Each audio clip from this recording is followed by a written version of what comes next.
जय माता दी। जय मां कामाख्या। ओम नमो भगवते वासुदेवाय। ओम क्लीं कृष्णाय नमः। ओम नमो नारायणाय। श्रीमद् भागवत महापुराण, इसमें बहुत गहन रहस्य छुपे हुए हैं, बशर्ते कि पढ़ने वाला और समझने वाला और समझाने वाला आपको समझा सके, बता सके। बहुत गहरे गहरे समुद्र के जैसी गहराई इस श्रीमद् भागवत महापुराण में लिखी गई है। तो उसी के तारतम्य में हम आपको ये बताने जा रहे हैं। हो सकता है आपने कभी ये चीज सुनी ही नहीं हो, क्योंकि ऐसे तो कुछ लोग जब भी टीवी चालू करते तो कहीं न कहीं पे कोई न कोई कथा चलती रहती है। अब वो कथावाचक तथाकथित संत, साधु, सन्यासी, महात्मा या फिर कथावाचक के लीजिए, जो धंधेबाज होते हैं, उनको इन चीज का ज्ञान न हो और वो आपको बता ही नहीं पा रहा हो। तो आपने भागवत कथा तो सुन ली कि इसमें ऐसा हुआ था, वैसा हुआ था, वो वहां गए थे, उनने उनसे ये प्रार्थना करी, युद्ध हुआ, परंतु उसके मर्म में आप नहीं गए।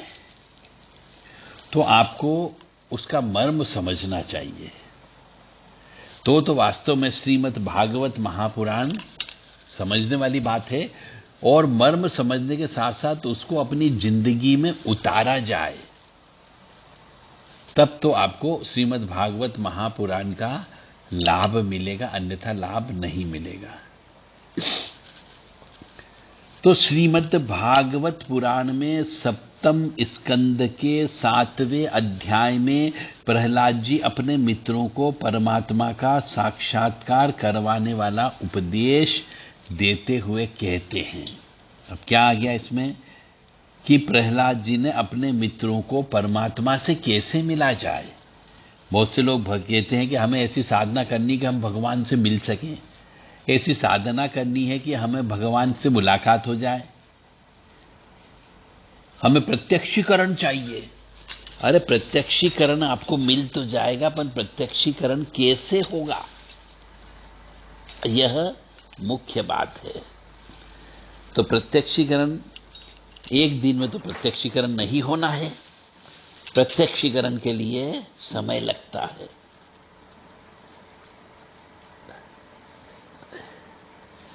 और साथ ही साथ में प्रत्यक्षीकरण के लिए एक विशेष गुरु की आवश्यकता होती है, जो आपको आपकी हर शंका का समाधान बता सके। तो प्रत्यक्षीकरण के लिए परमात्मा का साक्षात्कार करने वाला उपदेश के मतलब श्री प्रहलाद जी कहते हैं कि जैसे ईश्वर मूर्ति काल की प्रेरणा से वृक्षों के फल लगाते हैं, ठहराते हैं, उन्हें बढ़ाते हैं, पकाते हैं, और क्षीण होते होते वो फल नष्ट भी हो जाते हैं यदि कोई उन्हें तोड़ता नहीं है तो।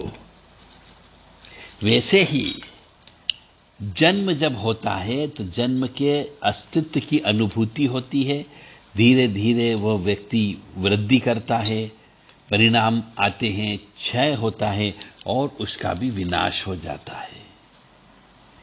जैसे ये 6 भाव विकार शरीर में देखे जाते हैं, आत्मा से इनका कोई संबंध नहीं होता है।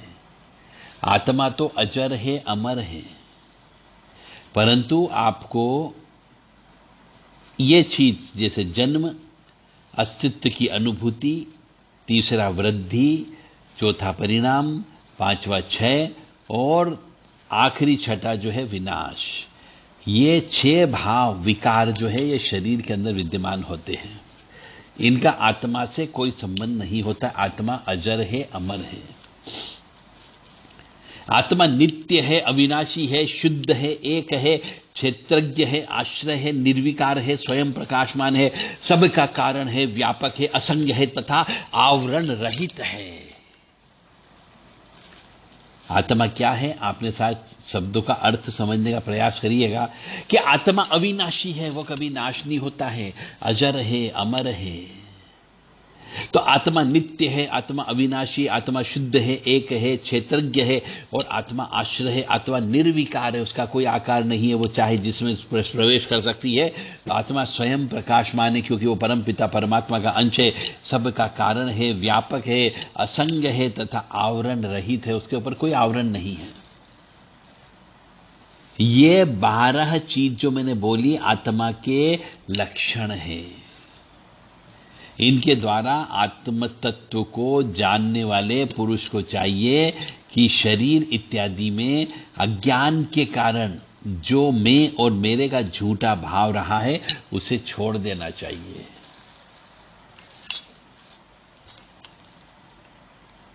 यानी अहम की भावना त्याग देना चाहिए। इस कहने का अर्थ यहां पर यह है, जिस प्रकार स्वर्ण की खान में, पत्थर में मिले हुए स्वर्ण को उसके निकालने की विधि जानने वाला ही स्वर्णकार उन विधियों से उसे प्राप्त कर लेता है, वैसे ही आध्यात्म तत्व को जानने वाला पुरुष आत्म प्राप्ति के लिए उपायों द्वारा अपना शरीर रूप क्षेत्र में ही ब्रह्म पद का साक्षात्कार कर लेता है। सोना एकदम डल्ले के रूप में कभी प्राप्त नहीं होता है। सोने की जो खान होती है उसमें वो बहुत बारीक बारीक महीन टुकड़ों के रूप में, बारीक पाउडर के रूप में पत्थर में से प्राप्त होता है। तो जो व्यक्ति जानते हैं कि हमें उस सोने की खदान में से जो रेतीले कण हैं, उनमें चमकने वाले कण हैं, उन्हें किस प्रकार से अलग करना है, वैसे ही एक जो जानकार पुरुष होता है या स्त्री होती है, उसे आध्यात्मिक तत्व को जानना हो तो उसे इसी प्रकार से आत्म तत्व की प्राप्ति करना हो तो उसे भी उपाय करना होंगे। आचार्य ने मूल प्रकृति, महत्व, अहंकार और पंच तंत्रात्मका, इन 8 तत्वों को प्रकृति बताया है। और 3 गुण होते हैं, सत्व, रज और तम, तथा उनके विकार हैं। 16 विकार हो गए, 10 इंद्रियां हो गई, 1 मन और 5 महाभूत। इस प्रकार से ये 16 होते हैं। 10 तो इंद्रियां हो गई, 1 मन हो गया 11वें नंबर का, और 5 महाभूत हो गए। इन सब में एक पुरुष तत्व अनुगत है। तो इन सबको मिलाकर के ही यह शरीर बना गया है। यह 2 प्रकार का होता है, स्थावर और जंगम। 2 प्रकार के शरीर होते हैं। इसी के अंदर अंतकरण भी होती है और इंद्रियां आदि भी होती है। यह आत्मा नहीं है। आत्मा को तो ढूंढना चाहिए। आत्मा सब में है, परंतु है वह सबसे पृथक है। इस प्रकार शुद्ध बुद्धि से धीरे धीरे संसार की उत्पत्ति होती है। स्थिति और उसके प्रलय पर विचार करना चाहिए, इधर जल्दबाजी नहीं करनी चाहिए। 3 प्रकार की अवस्था बताई गई बुद्धि की, जागृत बुद्धि, स्वप्न बुद्धि और सुसुप्ति बुद्धि। ये 3 वृत्तियां होती हैं। इनके द्वारा अनुभव होता है वही अतीत सबका साक्षी परमात्मा होता है। जैसे गंध से उसके आश्रय वायु का ज्ञान हो जाता है कि कैसी गंध आ रही है, वैसे ही बुद्धि इन कर्मजन्य और बदलने वाली तीनों अवस्थाओं के द्वारा इसमें साक्षी रूप से अनुगत आत्मा को जानना चाहिए। गुणों और कर्मों के कारण होने वाला जन्म मृत्यु का यह चक्र आत्मा को शरीर और प्रकृति से पृथक न करने के कारण ही है। यह अज्ञान मूलक एवं मिथ्या है, फिर भी स्वप्न के समान जीव को इसकी प्रतीति होती है। इसलिए तुम लोगों को सबसे पहले इन गुणों के अनुसार होने वाले कर्मों का बीज ही नष्ट कर देना चाहिए। इससे बुद्धि वृत्तियों का प्रवाह समाप्त हो जाता है। इसी को दूसरे शब्दों में योग कहते हैं या परमात्मा से मिलन कहते हैं। तो परमात्मा से मिलना कोई हंसी खेल नहीं है। गुरु की प्रेम पूर्वक सेवा करना चाहिए। अपने को जो कुछ मिले वह सब प्रेम से भगवान को अर्पित कर देना चाहिए। भगवत प्रेमी महात्माओं का सत्संग करना चाहिए। भगवान की आराधना करना चाहिए। उनकी कथा वार्ता में श्रद्धा रखना चाहिए। उनके गुण और लीलाओं का कीर्तन करना चाहिए। उनके चरण कमलों का ध्यान करना चाहिए और मंदिर मूर्ति आदि का दर्शन पूजन ये सब करना चाहिए।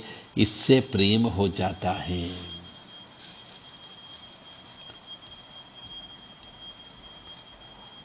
और सर्वशक्तिमान भगवान श्री हरि समस्त प्राणियों में विराजमान है, ऐसी भावना उसमें होना चाहिए। यथाशक्ति सभी प्राणियों की इच्छा पूर्ण करना चाहिए। काम, क्रोध, लोभ, मोह, मद, मत्सर ये 6 शत्रुओं पर विजय प्राप्त करके जो लोग भगवान की साधना करते हैं, भक्ति का अनुष्ठान करते हैं, उन्हें उस भक्ति के द्वारा श्री हरि के चरणों में अनन्य प्रेम प्राप्त हो जाता है। यह सब श्रीमद् भागवत कथा पुराण में लिखा गया है। क्योंकि श्रीमद् भागवत कथा पुराण को समझना कोई हंसी खेल नहीं है, इसके लिए आपको योग्य गुरु की आवश्यकता होती है। बहुत से मनुष्य इस अशुभ संसार के दलदल में फंसकर अशुभमय हो जाते हैं। तो जीवन के लिए भगवान की यह प्राप्ति संसार के चक्कर को मिटा देने वाली है। यानी कि यह मनुष्य योनि ही ऐसी है जो बारंबार आप संसार में आवागमन के चक्कर से आपको मुक्त कर सकती है।